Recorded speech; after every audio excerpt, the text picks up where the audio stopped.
city. In the name of the Father, the Son, and the Holy Spirit. Amen. Amen.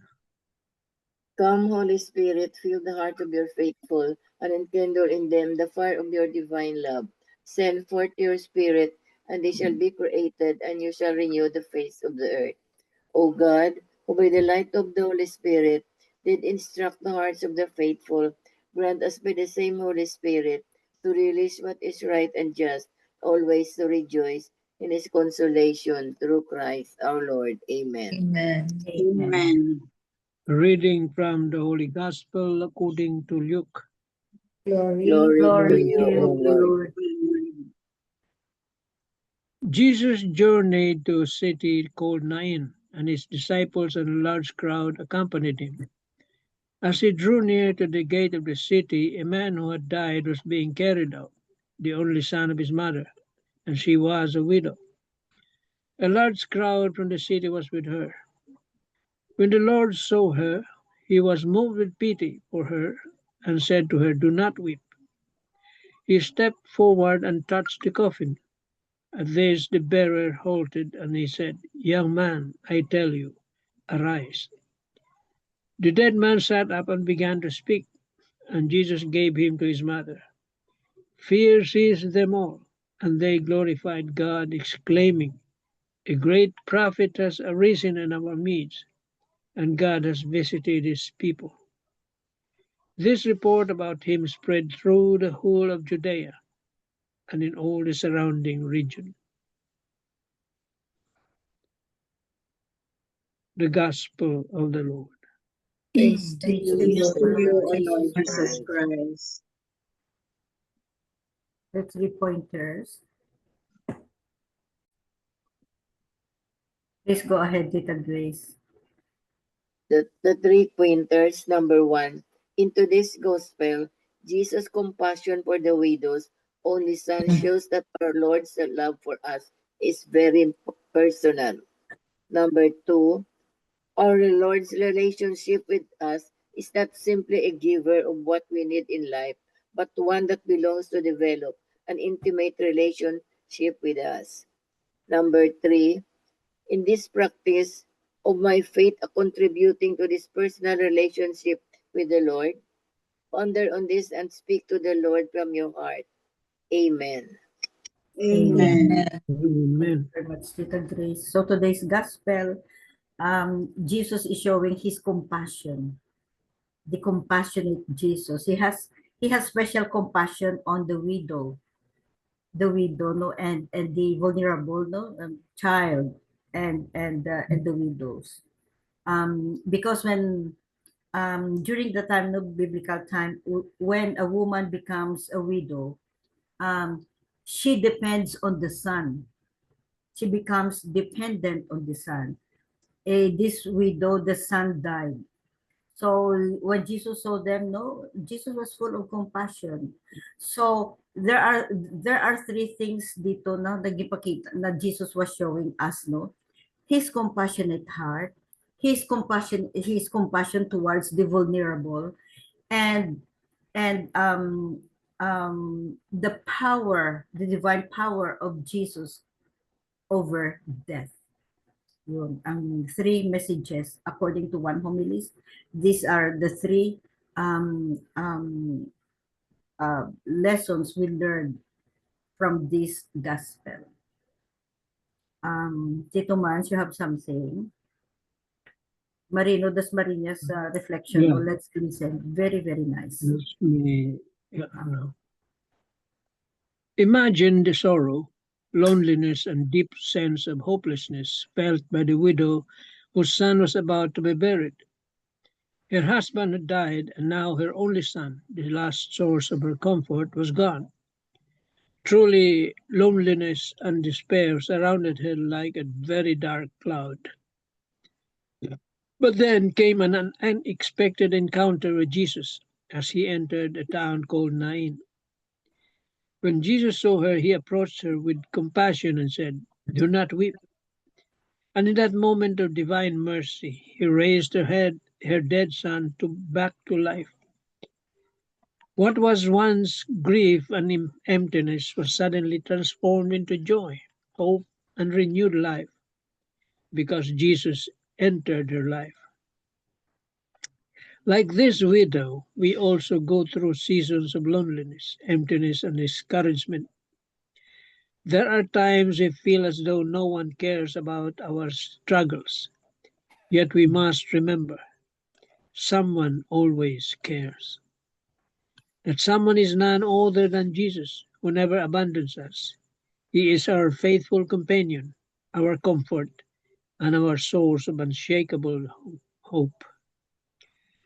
So, how do we overcome loneliness and despair?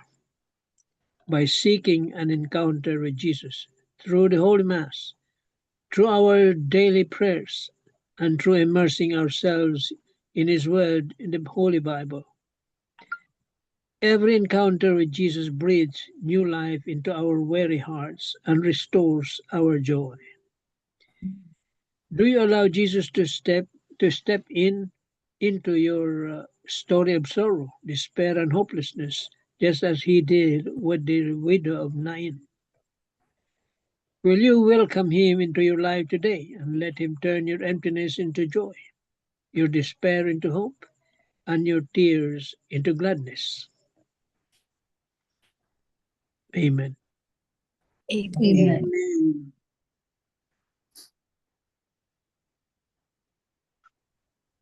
Go ahead. Go ahead. Thank you very much, Tito Mans. This is also as mentioned by Tito Manny, trusting Jesus' power over death and compassion. Ang ano natin is be compassionate for those who suffer.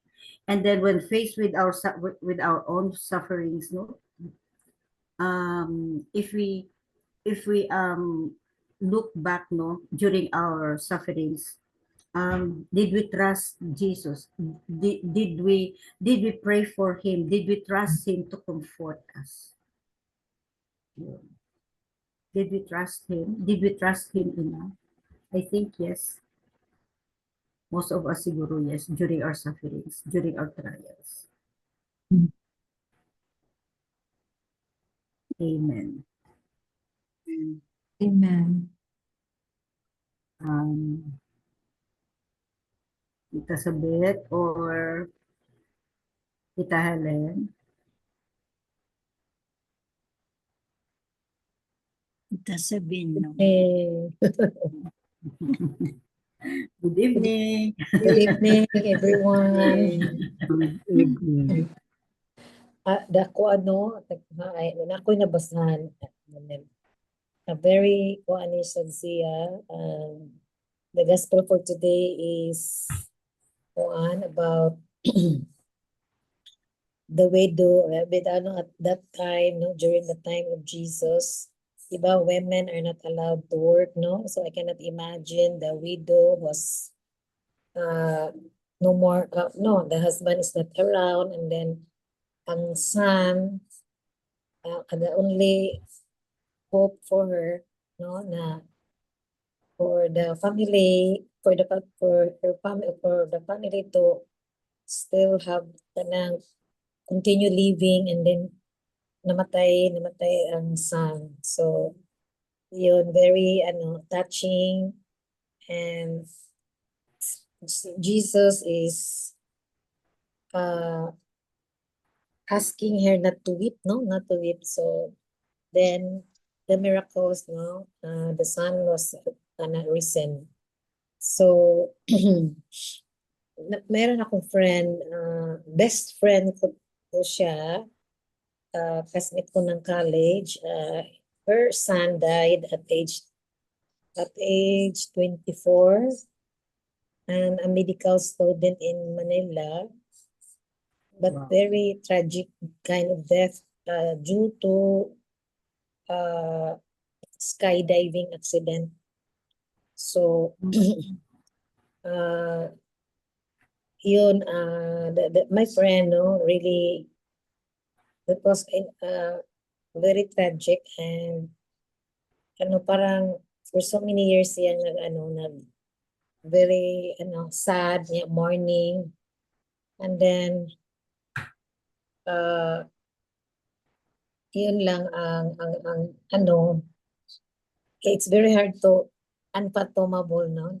The for until now I cannot see, but walang tayong magawa kasi, and even very for her very hard to accept at that time.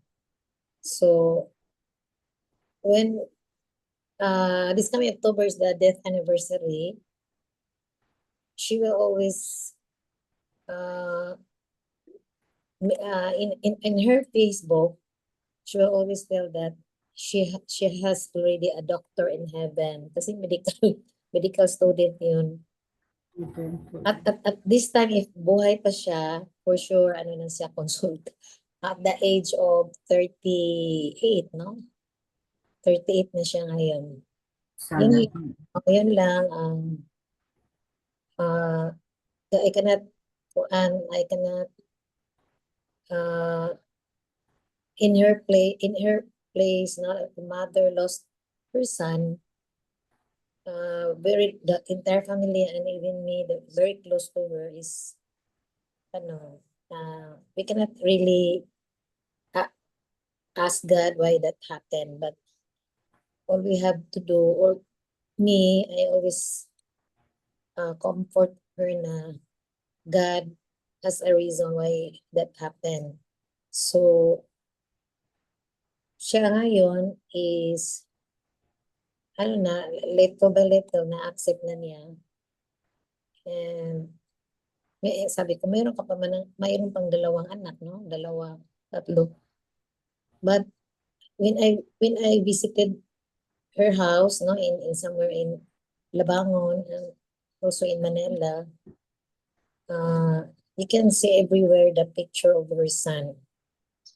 Anywhere, bago pa siya namatay, anywhere she goes, she will bring the urn of her son. Kasi cremate yun. So, we have a common friend who is also a doctor, will tell me, sabihan mo sa vet na stop na yung pagdaladala ng niya sa anak niya kasi hindi yun mabuti. Hindi daw maka rest yung anak, no? Kasi talaga grabe siya. Anywhere she goes, magdala-dala siya yung But now, I am so happy na na-accepted na niya. Yun lang, may marami siyang ano ba yung totoo na daw, mga may sa kanya, magsabi ng ganon Toda ko ada nga biya, murag hindi na paayag yung natin, Catholic Church na ginagawa niya yung magdala ng from the Ormoc man nangyari, from Ormoc, nag-hire siya ng van, may nag-hire rin siya ng parang spiritista, gano'n, na doon ang soul sa Ormoc, dalhin sa Manila kasi permanently, Manila na sila ngayon. Yun lang, so I pray to God na mawawala na yun sa niya, yung maraming mga advice na gano'n, really, hindi yun honored by our Catholic Church na ng mga beliefs na gano'n, dalhin ang soul from Ormoc to Manila. So now she's doing good, and yun lang the gospel for today. Na recall ko yung nangyari sa best friend ko na her son also died, no, in a sudden death. Pero yun lang, the difference of the mother in the gospel is very kawawa talaga ang widow without nothing na, no, wala na husband, wala na the only, no, and my friend is siya the opposite, which is very prominent family. Yun lang ang ko. Baka ma-differentiate ko na God is compassionate God for those who suffer, no, as human as we are. It's already in our, na ano na yun, parang may suffering talaga tayo dito sa mundo. It depends on how we handle it, and also it, we always remember that with all the tragedies that happen in our life, there always be a big God. Yan lang. Thank you. Amen. Amen. Amen. Very tragic naman ang nangyari, no? Yeah. Very tragic. Siguro, parang rin tayong mamatay, no? Oo. Tapos ano pa, very traumatic. Traumatic din ang Traumatic father siya. pa is there, the father and son very close, no? Yung ano ba, nagtitake na pa ng exam in the morning at humabol pa sa flight patungong Cebu kasi may ano yun parang parang sa Ormoc centennial celebration at saka yung ano, yung mga grupo-grupo na doon may mag-fly. First time pa niya kasi nag-school siya ng flying. Parang habi-habi lang. And then the father sabi ng ano, Kuyog ako bay. Barkada sila ba Kuyog ko bay kasi retired general yung father at age 50, 56 ba yun? 57 na yung military. So wala naman akong work, wala na akong work. Sabay Kuyog ako bay witness ano tayo, support daw. Yun, grabe tragic kasi it was scheduled in Davao but na-canceled. Yung nag-push through ang Ormoc, gusto niya magpunta kasi yung niya, kapatid ng sister niya, so happened the wife of my brother. Yun, may celebration daw. Kampante siya ba na mayroong family doon. Pero yun lang, nag-take ng exam, siguro walang tulog a night before kasi medicine yun, nag-fly. Siya, excited talaga. Then ang father na witness the event, kasi alam ng father, number 3 siyang mag-jump, no? Yun, first successful yung first nag-jump. Ang pangalawa, natakot. So hindi tumuloy. So the son of my best friend, pangatlo siya sana, pero yung pangalawa hindi tumuloy. Sabi ng teacher, gusto mo kayo yung pumalit sa number 2? Gusto ako. So alam ng father, number 3, yung nag-jump, hindi nag-jump ang number 2, siya yung nag-jump, hindi na yung parachute o hindi nag-open. So siya fall talaga to the Oh my God. rice field. So sabi pa ng mga tao, naku ang number 2. So ang father, he didn't know nga. Baliwala. Yung anak niya, yung Hindi niya alam. hindi niya alam. Sus, grabe, nagpunta siya kasi military siya, retired general. Anak pala niya. So, very tragic. Matay.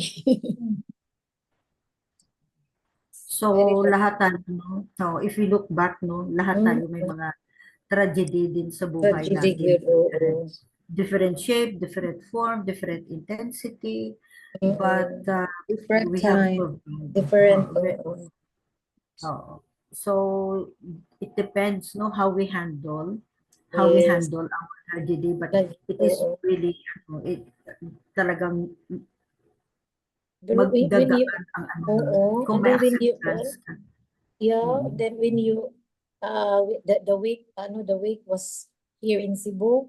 So yung mga classmates niya sa Manila pumunta dito, yung taga Santo Tomas. And when you listen the eulogy, no, mga classmates dito sa Sacred Heart for Boys at saka sa Santo Tomas, grabe umiyak talaga ang mga classmates, no, kahit malayo nagpunta.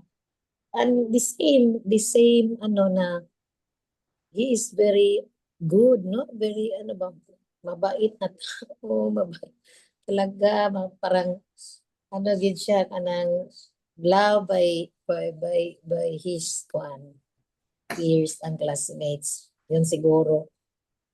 Sabi na lang na ano, baka ano ang Lord ayun yung makasala yung makasala yung ano niya purity in heart and also yun wala pa nga yung girlfriend no sayang pa pero Stage of grace siya siguro. state of grace talaga when Oh, when he died no ang miracle lang is sa taas ng nahulugan niya parang natulog lang siya walang pain talaga very handsome na bata then no struggles no pag so ang interpretation ng iba na baka doon pa sa ibabaw Na sa ano na siya? air pack na-shock na Na-dead. na siya oo Na-dead baka na siya. dead na siya baka kasi mahangin baka Walang dead na tulog. walang Pero tulog freak accident to na hindi nabukas ang ano niya, no? hindi na Hindi bukas nabukas ang parachute niya. Oo. yun ang instructor hindi na nakita for so many days na natakot pero kasi yung country natin sa labas sa abroad hindi yun pwede na walang instructor na magsabay sa Hindi atin ay body-body, no? body man yun na siya doktora sana, body talaga Partner. yun natakot yung instructor kasi general yung father no pero the good thing about is grabe ang couple very kind person hindi lang pinapayuan pa niya yung instructor kay na ni-appear na ng almost na i-libing so nataas ng sorry pero wala naman okay man sila Wala naman sila magawa. wala na silang magawa It was not Cannot bring back the line. instructors. hindi mabuhi kahit It was not magalit his sila fault. na-recall ko kasi October na every October siya mag-celebrate Thank you sa Sad. So, How sad. very, very sad. Very Belle sad. or Tita Helen,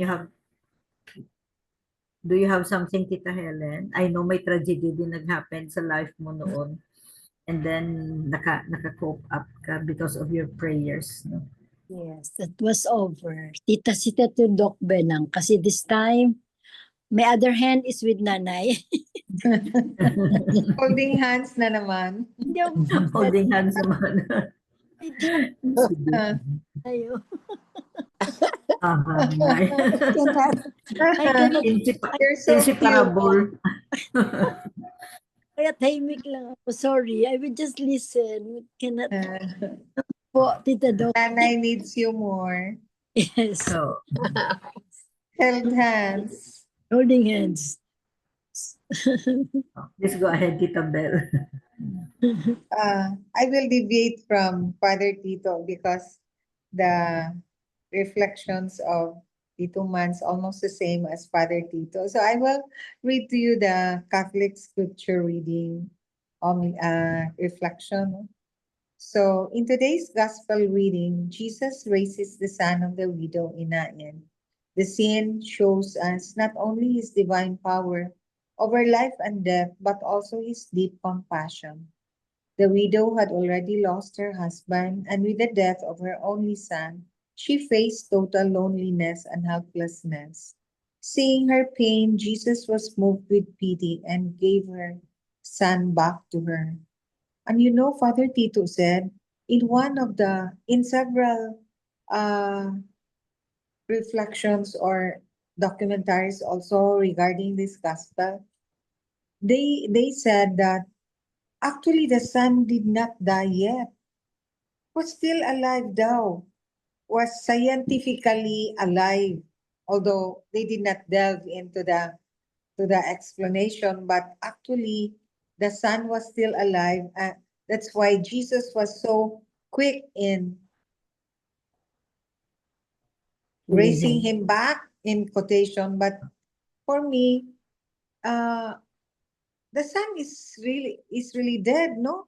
Imagine, I think funeral time yun. oh, When funeral Jesus time. died, So several days. funeral time. So, No, so that young man was that's already why dead. I took it with a grain of salt. The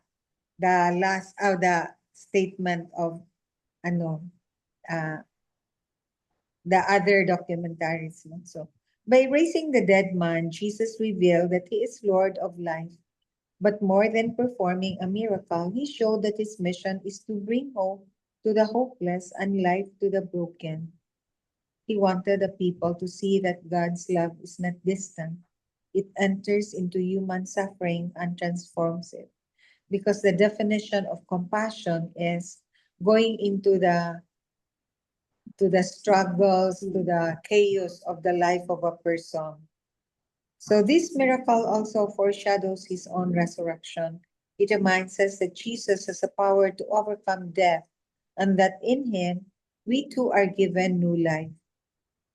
True, because after his death and resurrection came our new life because we were saved, no? Humanity was saved. The people's reaction praising God and saying, a great prophet has risen among us, shows how his works lead hearts back to faith. Remember, with with the death and resurrection, humanity was saved, and so many adopted the faith also.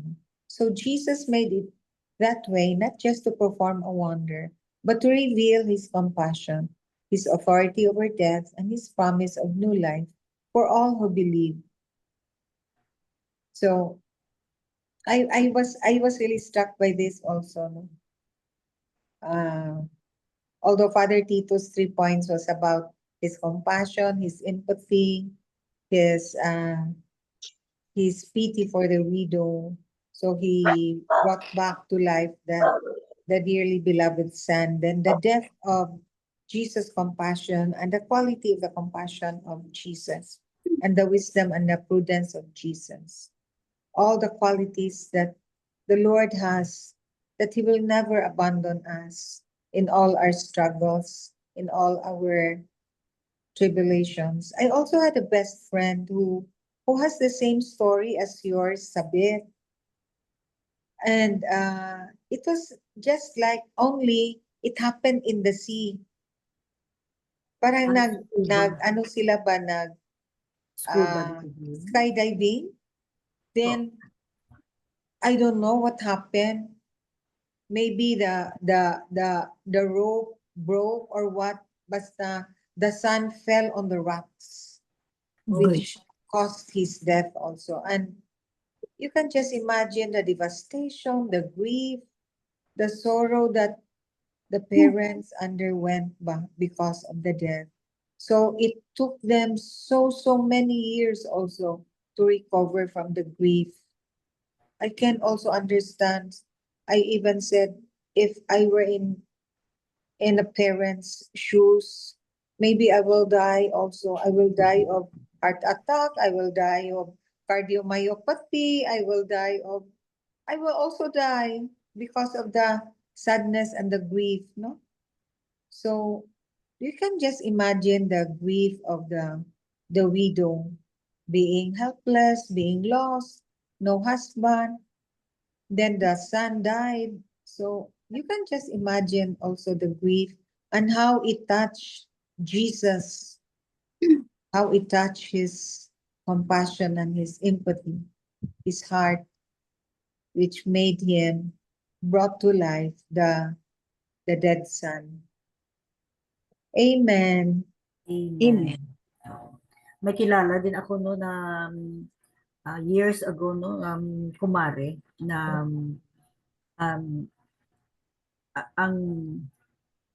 ang son, he died at the age of 12, and then years after, the daughter at the age of 15.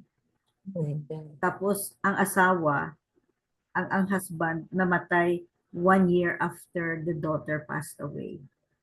Yun. Oh So my wala na siyang pamilya. No. So, wala na siyang pamilya. So, but when I met her, siguro trying to cope up, because when I met her, it was like 3 or 4 years ago na ano siya. So naka-cope up na siya siguro. So she became active in church. Yung Mhm. Oo. There's At no least- other way except to Yeah, turn to oo. God. Exactly. So no other way but to turn to God and entrust to him all our sorrows, all our trials, all our sadness, no? And yesterday was our gospel yesterday was Seven sorrows. the seven sorrows Mama of Mary was like that also. yeah, oo, Mm, oo. So 33. mm. So just like Mama Mary, no, trust the Lord, have faith in Him, and trust the Lord, because we don't know. We cannot even question why. We cannot ask why. Why this happened to me? Why this? Why that? No, because the way we think is different from God, and we don't know. We don't know the plan or the plans of God for us. Amen. But Mama Mary never complained, no? Mm, Mama Mary never complained. Oo. Wala. So, She kept everything to her Everything. heart. yeah. To her Oh. heart. Suffering in silence. Mm, Suffering in silence. Amen. mm. Amen. Any conclusion, Tita Helen or Tito Manny, before the closing prayer? Okay. Speaking on the spiritual aspect, the spiritual point of view, only Jesus of God's mercy and compassion can raise up from the dead. See, when we are dead to sin in the sacrament of confession, sacrament of reconciliation, when we are dead to sin, only Jesus' mercy and compassion can raise up from that situation, from death to life.